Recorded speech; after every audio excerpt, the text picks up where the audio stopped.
नमस्कार मित्रों। आज के इस वीडियो में एक बार फिर से आप सभी का बहुत बहुत हार्दिक स्वागत है। हम आशा करते हैं कि आप सभी स्वस्थ होंगे, मस्त होंगे और पूरी तरह से अपनी तैयारी में व्यस्त होंगे। तो मित्रों, आज के इस वीडियो में हम डॉक्टर पुनीत राज द्वारा लिखित पुस्तक वस्तुनिष्ठ हिंदी से छाया युग से संबंधित कुछ महत्वपूर्ण एवं संभावित तथ्यों को जानेंगे और उसके साथ ही ट्रिक की सहायता से याद करने का भी प्रयास करेंगे। तो जैसा कि स्क्रीन पर आप देख पा रहे हैं, छायावाद युग काव्यखंड, और जिसमें सबसे पहले हम लोग जानेंगे कि राष्ट्रीय सांस्कृतिक धारा के प्रमुख कवि और काव्य कृति। अब पहले कवि हैं माखनलाल चतुर्वेदी, जिनका जन्म 1889 ईस्वी और इनका देहावसान हुआ था 1968 ईस्वी में। जन्म स्थान बाबई गांव, जो कि होशंगाबाद मध्य प्रदेश राज्य में पड़ता है। इनकी रचना है जो कि राष्ट्रीय काव्यधारा से संबंधित है, हिम किरीटिनी और हिम तरंगड़ी। तो देखिए, जो माखन होती है ना, माखन बिल्कुल हिम से होती है। तो हिम किरीटिनी और हिम तरंगड़ी माखन से होती है। माखनलाल चतुर्वेदी जी की रचना है। ठीक है, चलिए दूसरे बड़े महत्वपूर्ण राष्ट्रीय सांस्कृतिक काव्यधारा के कवि हैं सियाराम शरण गुप्त, जिनका जन्म 1895 और इनका देहावसान 1963 ईस्वी में हुआ था। जन्म की बात करें तो इनका जन्म हुआ था चिरगांव झांसी में, ध्यान में रख लीजिएगा। और सियाराम शरण गुप्त जी की बात आप ध्यान में रख लीजिएगा। ठीक है, चलिए, जो कि मैथिली शरण गुप्त जी के भाई हैं। ठीक है, अब इनकी राष्ट्रीय सांस्कृतिक रचना है मौर्य विजय, अनाथ, दुर्वादल, विषाद, आद्रा, पथे, मृणमयी, बापू और अध्ययन की। तो देखिए, सियाराम शरण क्या है, देखिए मौर्य की विजय कब व्यक्ति करता है, जो सियाराम की शरण में चला गया तो मौर्य पर विजय हो जाएगी। अनाथ जो है ना, वो सियाराम की शरण में जाते हैं। दुर्वादल, पूरा दुर्वादल ही सियाराम की शरण में जाता है। विषाद में कोई व्यक्ति है तो सियाराम की शरण में जाएगा। आद्रा, आद्रा मतलब आप यहाँ पे दुखी से ले लीजिएगा, जो व्यक्ति दुखी है वो सियाराम की शरण में जाएगा। पथे भी सियाराम की शरण में जाएंगे। मृणमयी सियाराम की शरण में। बापू और दैनिकी सियाराम की शरण, यानी कि सियाराम शरण के द्वारा लिखी गई कृतियाँ हैं। ठीक है, चलिए तीसरे राष्ट्रीय सांस्कृतिक काव्यधारा कवि बालकृष्ण नवीन है। इनकी रचना है कुमकुम, उर्मिला और अपलक। देखिए, कुमकुम क्या होता है, नवीन होता है। उर्मिला नवीन है और अपलक, किसी चीज़ को नवीन अगर कोई चीज़ आप देखते हैं ना तो उसको आप अपलक देखते हैं, तो ध्यान में रखिएगा। ठीक है, चलिए इनका जन्म भयाना गांव, जो कि ग्वालियर में पड़ता है, वहाँ पर हुआ था। इनकी कुछ रचनाएं और आप यहाँ पे देख सकते हैं। रश्मिरेखा नवीन होती है, क्वासी नवीन होता है, और हम विष पाए जन्म के, ये भी रचना बालकृष्ण शर्मा नवीन की है। चौथी और महत्वपूर्ण रचनाकार हैं सुभद्रा कुमारी चौहान, जन्म 1905 ईस्वी में और इनका देहावसान 1948 ईस्वी में निहालपुर गांव, जो कि इलाहाबाद में स्थित है, यहाँ पर इनका जन्म हुआ था। और इनकी प्रसिद्ध रचना है त्रिधारा और मुकुल, जो कि राष्ट्रीय सांस्कृतिक रचनाएं मानी जाती हैं। ठीक है, चलिए रामनाथ त्रिपाठी जी की बात करें तो 1889 ईस्वी, देहावसान 1960 ईस्वी, और इनका जन्म स्थान उत्तर प्रदेश राज्य का आपने जौनपुर के अंतर्गत कोयरीपुर एक गाँव पड़ता है, उसी में इनका जन्म हुआ था। मानसी, पथिक और स्वप्न इनकी रचनाएं हैं। मानसी, पथिक और स्वप्न। ठीक है, चलिए उदय शंकर भट्ट 1898 और 1966 जन्मकाल है। इनकी रचना है तक्षशिला। अब तक्षशिला किसकी, बोले तक्षशिला तो उदय शंकर भट्ट की। तक्षशिला किसकी, उदय शंकर भट्ट की, ध्यान में रखिएगा। अगले रचनाकार है जगन्नाथ प्रसाद मिलिंद, और 1907 1986 रचना है जीवन संगीत, ध्यान में रखिएगा। दिनकर की रचना है रेणुका 1935 में। अब मैंने आपको बताया था रेणुका क्या करती है, 3-5 करती है, 3-5 1935। मैथड़ गुप्त की रचना है स्वदेश संगीत 1925 में। गया प्रसाद शुक्ल सनेही की रचना है राष्ट्रीय मंत्र 1921 में। और केदारनाथ मिश्र का प्रभात, जो कि ज्वाला शीर्षक से 1929 में प्रकाशित हुआ। महेश चंद्र प्रसाद का कांग्रेस शतक 1936 में। तो ये भी आप ध्यान में रख लीजिएगा। ठीक है, चलिए आगे राष्ट्रीय सांस्कृतिक धारा के प्रमुख कवि का कालक्रम अनुसार आप देख सकते हैं, जिनमें माखन, सियाराम शरण गुप्त, बालकृष्ण शर्मा नवीन और सुभद्रा कुमारी चौहान। मासी बासु, हाँ, यमसी और बीसी, माखनलाल चतुर्वेदी, सियाराम शरण गुप्त, बालकृष्ण शर्मा नवीन और सुभद्रा कुमारी चौहान। किस कवि को एक भारतीय की आत्मा कहा जाता है? तो एक भारतीय की आत्मा मैंने आपको बताया था माखन सी होती है, माखनलाल चतुर्वेदी को। माखनलाल चतुर्वेदी ने किन पत्रों का संपादन किया? तो माखन खा करके व्यक्ति प्रभा का संपादन करता है, इन्हीं की प्रभा माखन की जैसी होती है प्रभा।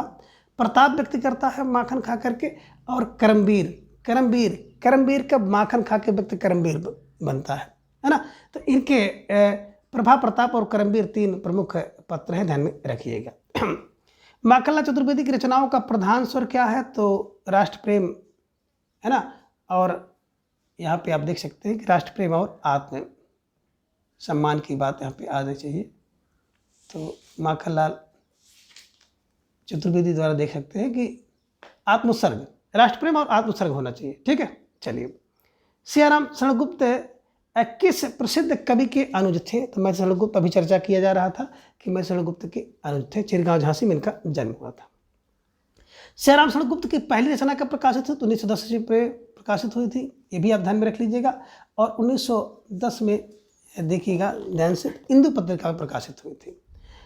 बालकृष्ण शर्मा का पहला काव्य संग्रह है कुमकुम। कुमकुम नवीन होता है 1939 में, ध्यान में रखिएगा। ठीक है, चलिए आगे एक पंक्ति है कि हम अनिकेत, हम अनिकेत, हम तो रमते राम हमारा क्या घर, क्या दर कैसा वतन। पंक्ति किसकी है? तो क्या हम अनिकेत, हम अनिकेत, हम तो रमते राम हमारा क्या घर, क्या दर कैसा वतन, बालकृष्ण शर्मा नवीन द्वारा लिखी गई पंक्ति है। हो जाने दे गर्क नशे में, मत पड़ने दे फर्श नशे में। किसकी पंक्ति है? तो हो जाने दे गर्क नशे में, मत पड़ने दे फर्श नशे में, बालकृष्ण शर्मा नवीन की पंक्ति है। प्रसिद्ध कविता झांसी की रानी किसकी रचना है? सुभद्रा कुमारी चौहान की है। कह दिया कोकिला शीर्षक कविता माखनलाल चतुर्वेदी का, ध्यान में रखिएगा। ठीक है, और आगे है क्या देख ना सकती जंजीरों का गहना, कड़ियाँ क्यों ब्रिटिश राज का गहना। किसकी पंक्ति है? तो माखनलाल चतुर्वेदी की पंक्ति है, ये भी ध्यान में आप रख लीजिएगा। ठीक है, चलिए। ओ भिखमंगे अरे पराजित, ओ मलमूल अरे चिरदोहित, तू अखंड भंडार शक्ति का जाग अरे निद्रा सम्मोहित। ये पंक्ति किसकी है? तो बालकृष्ण शर्मा नवीन की है। ओ भिखमंगे नवीन, वे भिखमंगे नवीन। ठीक है। दिल्ली शीर्षक कविता किसकी है? तो निराला जी की कविता है दिल्ली शीर्षक से। कब कुछ ऐसी तान सुनाओ जिससे उथल पुथल मच जाए, एक खिलोर इधर से आवे एक खिलोर उधर से जाए। तो ये बिल्कुल कब कुछ ऐसी तान सुनाओ, कैसी तान? नवीन तान सुनाओ। नवीन फार नवीन जी की पंक्ति है, ध्यान में रख लीजिएगा।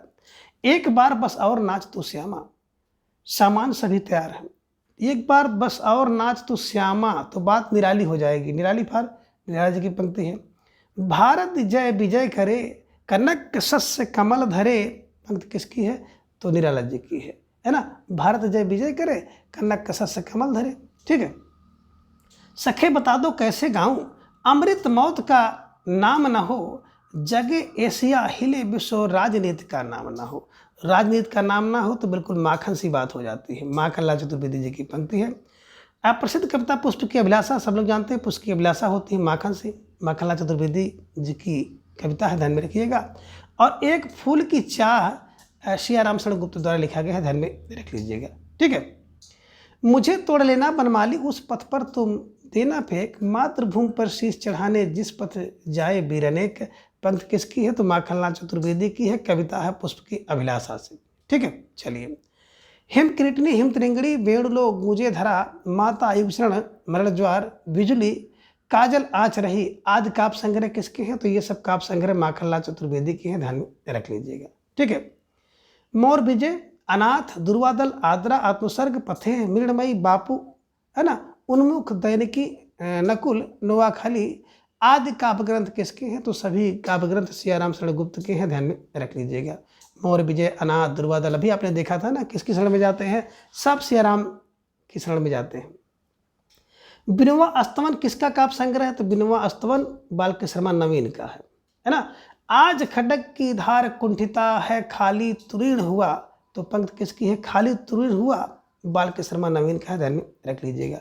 जलियांवाले बाग में बसंत कौन करता है? तो जलियांवाले बाग में बसंत सुभद्रा कुमारी चौहान का। जलियांवाले बाग में बसंत सुभद्रा कुमारी चौहान का है। और आगे है पारिवारिक संबंधों को लेकर कविता किसने लिखा? तो सुभद्रा कुमारी चौहान जी ने पारिवारिक संबंधों को लेकर भी कविता लिखा है। सुभद्रा कुमारी चौहान की कविताओं का प्रमुख बड़ विषय क्या है? तो बिल्कुल आप देख सकते हैं देश प्रेम और पारिवारिक जीवन। देश प्रेम और पारिवारिक जीवन सुभद्रा कुमारी का। मैं बचपन को बुला रही थी, बोल उठी बिटिया मेरी, नंदन बंशी फूल उठी वह छोटी सी कुटिया मेरी। मैं बचपन को बुला रही थी, बोल उठी, बड़ी प्रसिद्ध कविता है सुभद्रा कुमारी चौहान जी की, ध्यान में रख लीजिएगा। प्रसिद्ध राष्ट्रगान झंडा ऊंचा रहे हमारा 1924 ईस्वी के रचयिता कौन है? तो श्यामलाल गुप्त पार्षद हैं, है ना। झंडा ऊंचा रहे हमारा, श्यामलाल। झंडा ऊंचा रहे हमारा पहली बार कब गाया गया? 1925 ईस्वी में कानपुर कांग्रेस अधिवेशन के समय ध्वज उत्तोलन के समय पर किया गया था। झंडा ऊंचा रहे हमारा को काट छांट कर संपादित किसने किया? पुरुषोत्तम दास ने, ध्यान में रख लीजिएगा। काट छांट कर पुरुषोत्तम दास टंडन ने सुधार किया। शैशव के सुंदर प्रभात का मैंने नव विकास देखा, यवन की मादक लाली में यवन का हुलास देखा। यवन का हुलास देखा किसने? बोले सुभद्रा कुमारी चौहान ने, की पंक्ति है, ध्यान में रख लीजिएगा। आगे आचार्य शुक्ल ने छायावाद का प्रवर्तक किसे माना है? तो शुक्ल ने छायावाद का प्रवर्तक मुकुटधर पांडे और मैथिलीशरण गुप्त को, मुकुटधर पांडे और मैथिलीशरण गुप्त को माना है, ध्यान में रख लीजिएगा। छायावाद नाम चल पड़ने का परिणाम यह हुआ कि बहुत से कवि रहस्यात्मक अभ्यंजना के लाक्षणिक वैचित्र विश्व विन्यास की विशृंखला चित्रमयी और मधुमयी कल्पना को ही साध मान कर चले। अब छायावाद का परिणाम क्या हुआ? रामचंद्र शुक्ल की पंक्ति है, ध्यान में रखिएगा, कथन है। सुनाल काव्यखंड, सिद्धार्थ महाकाव्य, सुमनांजलि जो है फुटकर कविताओं का संग्रह किसने किया? तो बिल्कुल अनूप शर्मा ने किया। अनूप बात है। सुनाल अनूप का, सिद्धार्थ अनूप का, सुमनांजलि अनूप का, ठीक है। आगे कल्लोलनी और नवोदिता किसके काव्य संग्रह हैं? तो श्री जगदम्बा प्रसाद सिंह के हैं। जगदम्बा, कल्लोलनी जगदम्बा की, नवोदिता जगदम्बा की, ध्यान में रख लीजिएगा। आगे है नल नरेश महाकाव्य, मन के मोती, नव निकुंज और काव्य कानन किसकी काव्य कृतियाँ हैं? तो ये सब काव्य कृतियाँ पुरोहित प्रताप नारायण की हैं, ध्यान में रख लीजिएगा। आगे बड़ी सुंदर पंक्ति है कि दीन दरिद्रों के देहों को मेरा मंदिर मानो, उनकी आत्मसासों को ही बंसी का स्वर जानो। अब बंसी का स्वर जानो तो तुलसीराम शर्मा दिनेश। दीन दरिद्रों के देहों के तुलसीराम शर्मा दिनेश। त्रेता के दो वीर किसकी काव्य कृति है? तो श्याम नारायण पांडे की। श्याम नारायण पांडे क्या है? त्रेता के दो वीर कौन? बोले श्याम नारायण पांडे। धूल की ढेरी में अनजान छिपे हैं मेरे मधुमय ज्ञान, मेरे मधुमय ज्ञान पंथ का, मेरे मधुमय ज्ञान पंथ का, ध्यान में रखिएगा।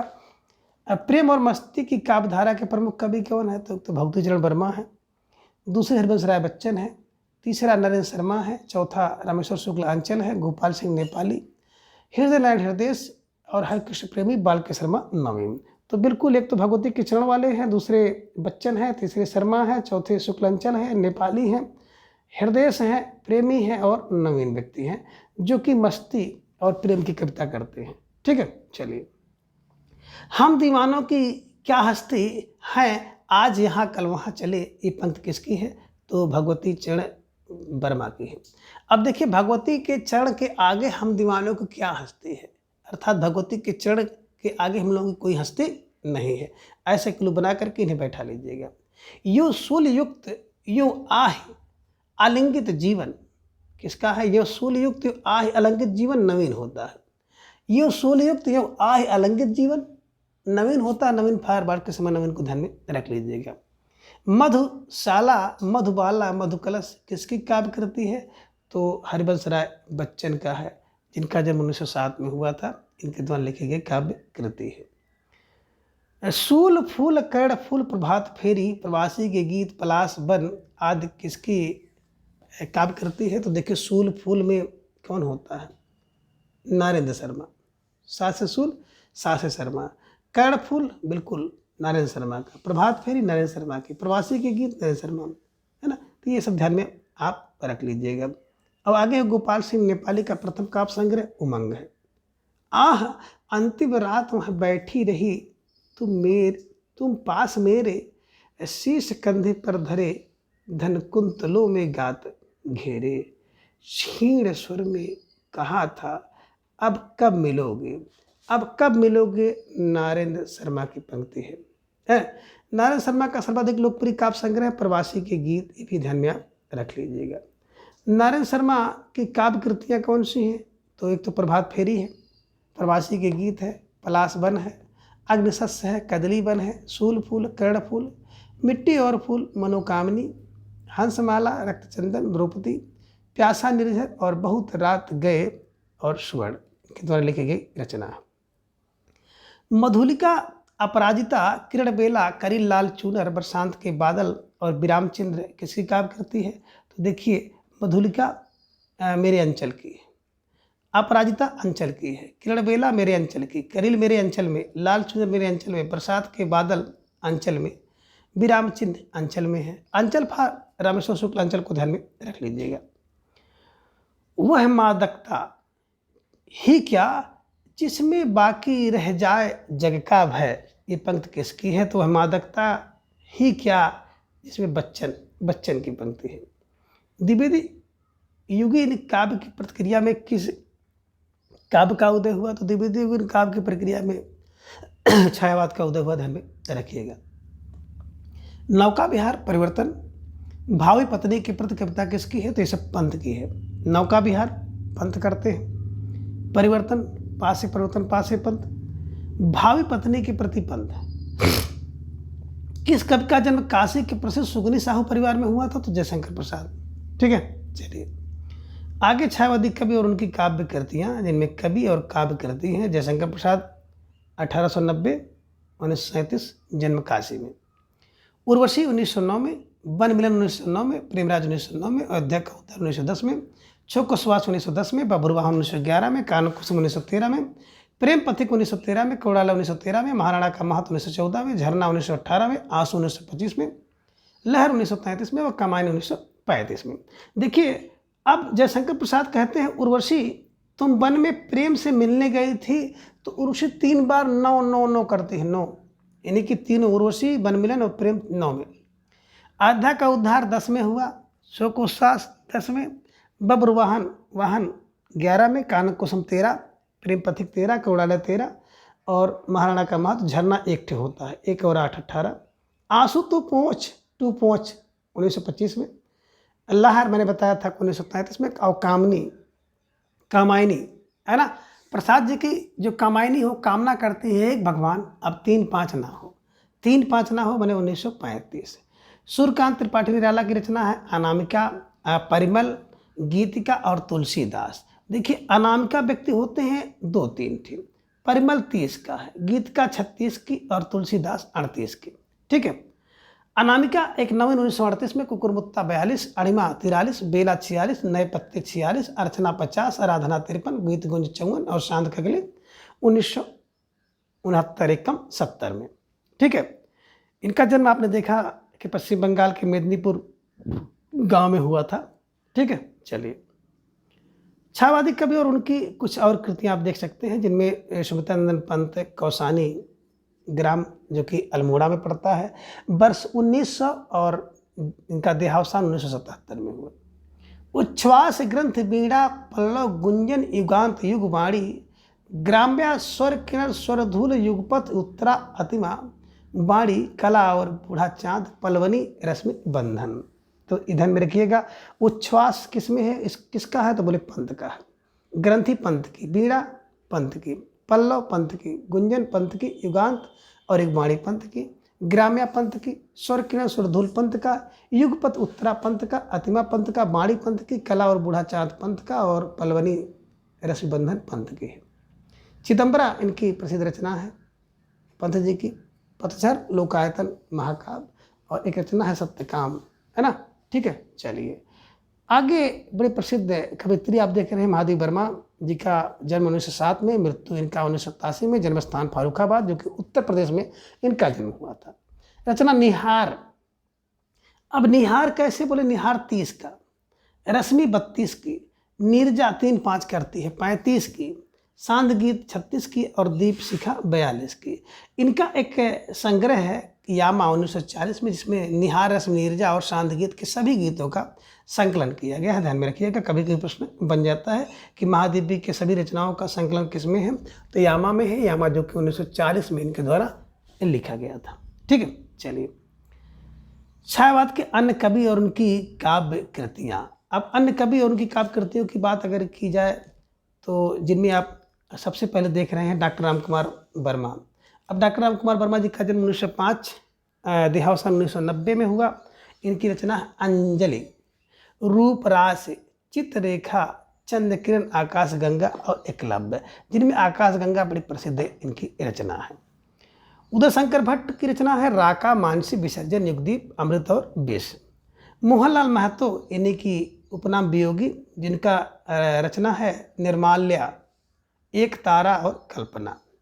लक्ष्मी नारायण मिश्र, ये लीजिए अंतर जगत इनकी रचना है। जनार्दन प्रसाद झा, जिन्हें द्विज नाम से जाना जाता है, तो इनकी रचना अनुभूति और अंतर्ध्वनि, ध्यान में रख लीजिएगा। गोपाल सिंह लेफाली की है पंछी और रागिनी।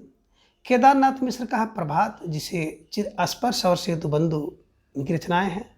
आरसी प्रसाद सिंह की कलापी है।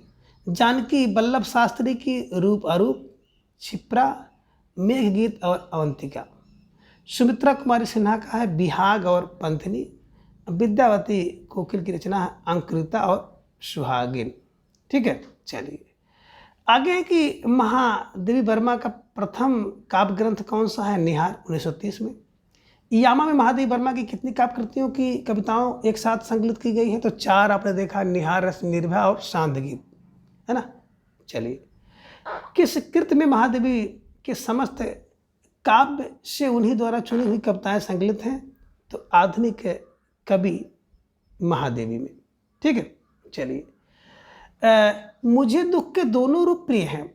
एक वह जो मनुष्य के संवेदनशील हृदय को संसार से एक अविच्छिन्न बंधनों में बांध देता है, और दूसरा वह है जो काल सीमा के बंधन में पड़े हुए असीम चेतन का क्रंदन है। तो मुझे दोनों प्रिय है देवी महादेवी वर्मा। मुझे दोनों रूप प्रिय है महादेवी का कथन है। ठीक है, इस वेदना को लेकर उन्होंने हृदय की ऐसी अनुभूतियां सामने रखी जो लोक में आप यहाँ पे देख सकते हैं, जो लोकोत्तर है। कहाँ तक वे वास्तविक अनुभूतियां हैं और कहाँ तक अनुभूतियों की रमणीय कल्पना, यह नहीं कहा जा सकता। तो महादेवी वर्मा जी के संदर्भ में किसका कथन है, आचार्य रामचंद्र शुक्ल जी ने कहा है इस वेदना को लेकर के। किसने, महादेवी वर्मा ने। ठीक है, चलिए आगे है सुख दुख की भावावेशमयी अवस्था, विशेष का गिने चुने शब्दों में स्वर साधना के उपयुक्त चित्रण कर देना ही गीत है। एक कथन किसका है, तो सुख दुख के भावावेशमयी, तो सुख दुख के भावावेशमयी जो बात करती हैं वो महादेवी हैं। मिलन का नाम मत लो मैं चिर हूँ, एकदम बिल्कुल मैं विरह में चिर हूँ, महादेवी वर्मा। मिलन का नाम, माँ से मिलन, माँ से महादेवी वर्मा, मत लो, माँ से मिलन, माँ से मन नाम लो। महादेवी का काव्य बोलता है गीत काव्य है। मैं कण कण में ढल रही अली, आंसू के मिस प्यार किसी का। पंक्ति किसकी है, तो मैं कण कण में महादेवी वर्मा है। मैं कण कण में महादेवी वर्मा हूँ, ध्यान में रख लीजिएगा। महादेवी वर्मा जी की पंक्ति है, इसे बिल्कुल दिमाग पर छाप लीजिएगा। आगे है कि दुख प्रद निर्माण उन्मद, ये अमरता नापते पद, बांध देंगे अंक संस्कृत, में तिमिर में स्वर्ण बेला। में तिमिर में स्वर्ण बेला किसकी है, महादेवी वर्मा की है, ध्यान में रख लीजिएगा। आगे छायावादी संस्कार लिए भगवती चरण वर्मा की काव्य कृति कौन सी है, तो मधुकण। छायावादी संस्कार लिए मधुकण 1931 में जो भगवती चरण वर्मा जी की रचना है। छायावादी संस्कार लिए बालकृष्ण शर्मा नवीन की, तो छायावादी संस्कार लिए बालकृष्ण शर्मा नवीन की अपलक और क्वासी नवीन का। कामायनी में कितने सर्ग हैं, तो बिल्कुल आप लोग रट लीजिए, प्रसाद जी की रचना है कामायनी 1935 में। 15 स्वर्ग हैं। सबसे पहले व्यक्ति को चिंता होती है, किसी भी चीज़ की चिंता होगी, मेरा सिलेक्शन कैसे होगा। चिंता होगी तो आपको एकदम बिल्कुल आशा भी होगी कि नहीं सिलेक्शन तो होगा, थोड़ा मेहनत करना पड़ेगा। फिर आपके अंदर श्रद्धा आएगी। तीसरी बात क्या है? श्रद्धा आएगी किसी गुरु के प्रति, इनसे पढ़ लेंगे तो मेरा बेड़ा पार हो जाएगा, ऐसा कर लेंगे तो मेरा बेड़ा पार हो जाएगा। तो चिंता, आशा, श्रद्धा, 3 आप दिमाग में बैठाइए। और चौथा काम है, 4 काम है, धर्म अर्थ काम मोक्ष, 4 काम। 5वां वासना। कोई व्यक्ति अगर कहीं 5 साल से रह रहा तो वहाँ का वासी हो जाता है, निवासी। वासना 5। 6 लज्जा, लज्जा आती, छी करते हैं, छी। 7 कर्म करो, कर्म 7 कर्म। ईर्ष्या, 8 लोग ईर्षालु होते हैं, 8वां। नो, ईडा नो, है ना। और स्वप्न 10 में 10 का देखो, 10 में 10 का स्वप्न होता है। संघर्ष 1 सीटों पर होता है, 1 11, है ना। निर्वेद करो दोबारा, निर्वेद दोबारा माने 12। दर्शन 13वां। रहस्य 14। और अंतिम में आनंद होता है। अंत में आनंद व्यक्ति को मिलता है जब उसका दर्शन हो जाएगा, चयन हो जाएगा। तो अंतिम यानी कि 15वां आनंद है, ध्यान में रख लीजिएगा। और मित्रों, अगर किसी भी क्लास को आपको विस्तृत रूप से देखना है तो मेरे द्वारा बहुत पहले ही टीजीटी या पीजीटी हिंदी की प्लेलिस्ट को ओपन करके देख सकते हैं। पूरे हिंदी साहित्य के इतिहास को मैंने बिल्कुल ट्रिक से विस्तृत रूप से अपलोड किया है, क्योंकि यहाँ पे हम सोचते हैं कम समय में आपको अधिक से अधिक चीज़ें जो है दी जा सके, इसलिए थोड़ा सा स्पीड को बढ़ा करके हम चलने का प्रयास करते हैं। हर चीज़ की ट्रिक आपको यहाँ पर नहीं देते हैं, ठीक है। चलिए, प्रसाद की स्कृति में छायावादी प्रवृत्तियों के दर्शन सबसे पहले होता है। तो देखिए, झरना, सबसे पहले व्यक्ति झरना देखता है, ठीक है। चलिए, किस कृति की रचना प्रसाद ने पहले ब्रजभाषा में की थी, किंतु बाद में उससे खड़ी बोली में किया था? तो प्रेम पथिक को पहले ब्रज में, बाद में खड़ी बोली में। इस करुणा कलित हृदय में अब विकल रागनी बजती है, क्यों हाहाकार स्वरों में वेदना असीम गरजती है। ये पंक्ति जयशंकर प्रसाद जी की है। आंसू से है। आंसू मैंने बताया था, आंसू तू पोंछ 1925 में प्रसाद जी द्वारा लिखी गई रचना है ना। सबका निचोड़ लेकर तुम सुख से सूखे जीवन में, बरसों प्रभात हिम कन सा, आंसू इस विश्व सदन में। पंक्ति किसकी है? प्रसाद जी की है। आंसू से है, वही आंसू जो तुम पोंछ 1925 में, ठीक है। चलिए, आगे है, अपनी किस कृति में प्रसाद ने व्यक्तिगत वेदना से ऊपर उठकर करुणा या विश्व कल्याण की भावना की अभिव्यक्ति की है? तो उसी आंसू में की है ना। व्यक्तिगत वेदना से ऊपर उठा है, व्यक्तिगत वेदना से ऊपर उठे हैं किसमें? आंसू में, ठीक है। चलिए, आगे है, मुक्त छंद में रचित शेर सिंह का आत्मसमर्पण और पेशोला की प्रतिध्वनि और प्रलय की छाया शीर्षक कविताएं प्रसाद के किस कृति में संकलित है? तो देखिए, लहर में क्या है? आत्मसमर्पण है शेर का। एक लहर आती है ना, देखे होंगे, जब किसी चीज़ की लहर आती है तो उसमें बड़े बड़े से लोग भी समर्पण कर देते हैं। बस ध्यान में रख लीजिएगा, लहर आई तो शेर सिंह ने भी आत्मसमर्पण कर दिया।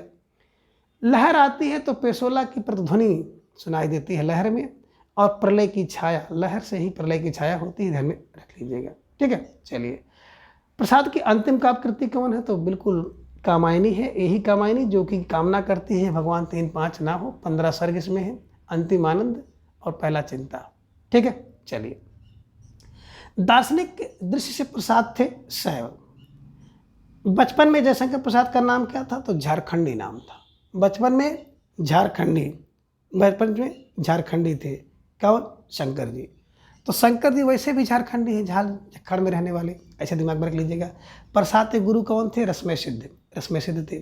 ब्रजभाषा में प्रसाद किस नाम से? तो कलाधर उपनाम से कविता करते थे। कलाधर, कला को धारण करने वाले शंकर, ठीक है। प्रसाद की ब्रजभाषा की कविताएं किस संग्रह में संकलित है? तो ब्रजभाषा की जो कविताएं हैं चित्रधार में, ध्यान में रखिएगा। ब्रज में चित्राधार है, ब्रजभाषा में चित्राधार है ना। अब प्रसाद की खड़ी बोली कविताओं का प्रथम संग्रह कानन कुसुम। खड़ी बोली का कानन कुसुम ध्यान में रखिएगा। कानन कुसुम, खड़ी, का से कानन कुसुम, खा से खड़ी बोली का। अपनी किस काव्य कृत की रचना प्रसाद ने गीत नाट्य के रूप में की है? तो करुणालय, तेरी करुणा 1913 में, ध्यान में रख लीजिएगा, है ना। इसको इन्होंने गीत नाट्य के रूप में लिखा है। और प्रसाद की आंसू का प्रकाशन कब हुआ, तो कई बार मैंने इसकी चर्चा किया है कि आंसू तू पोंछ 1925 में, ध्यान में रख दीजिएगा। तो मित्रों, आज की इस वीडियो में बस इतना। अगले वीडियो में हम इसके अगले भाग को जानेंगे। तब तक के लिए आप सभी अपना बेहद ख्याल रखें और अपना अधिक से अधिक समय अपने अध्ययन पर लगाएं। अपना प्रेम विश्वास एवं इसी तरह से चैनल पर बनाए रखें। धन्यवाद, नमस्कार, बाय बाय।